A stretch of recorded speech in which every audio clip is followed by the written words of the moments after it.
Nagsampa sa Visayas Ombudsman ang abogadong si Attorney Julito Añora Jr. ng reklamo laban kina Cebu 5th District Representative Juke Frasco, Liloan Mayor Alju Frasco, Catmon Mayor Avis Ginoomon Leon, San Francisco Mayor Alfredo Arquiliano Jr., Todela Mayor Greman Solante, Poro Mayor Edgar Rama, Pilar Mayor Manuel Santiago, at Compostela Mayor Felix Jorquinho dahil sa pagbiyahe nila papuntang Europe kahit napaparating noon ang Bagyong Tino. Ang isinampalaban sa kanila, paglabag sa RA 1319 o Anti-Graft and Corrupt Practices Act, RA 6713 o Code of Conduct and Ethical Standards for Public Officials and Employees, RA 7160 o Local Government Code, at RA 10121 o Philippine Disaster Risk Reduction and Management Act of 2010. I'm not in any manner connected to any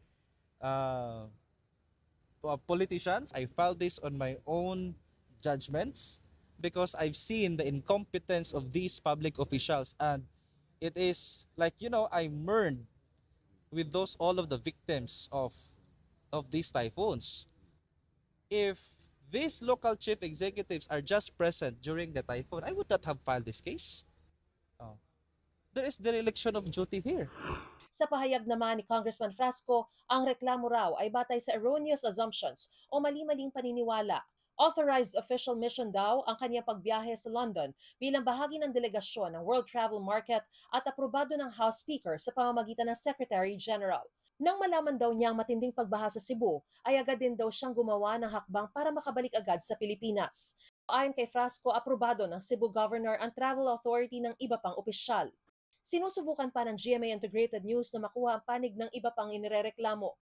Ang Department of the Interior and Local Government o DILG, pinaiimbestigahan ng mga lokal na opisyal na lumabas ng bansa noong kasagsagan ng pananalasa ng Bagyong Tino at Uwan.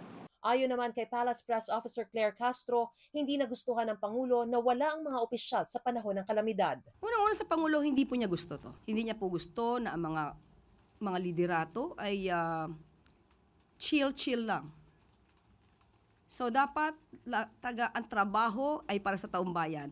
Kasi ang taong bayan umaasa po sa gobyerno, lalo na sa mga gintong klaseng sitwasyon. At hindi pwedeng sabihin lang na chill lang palagi, dahil dapat trabaho, hindi bakasyon.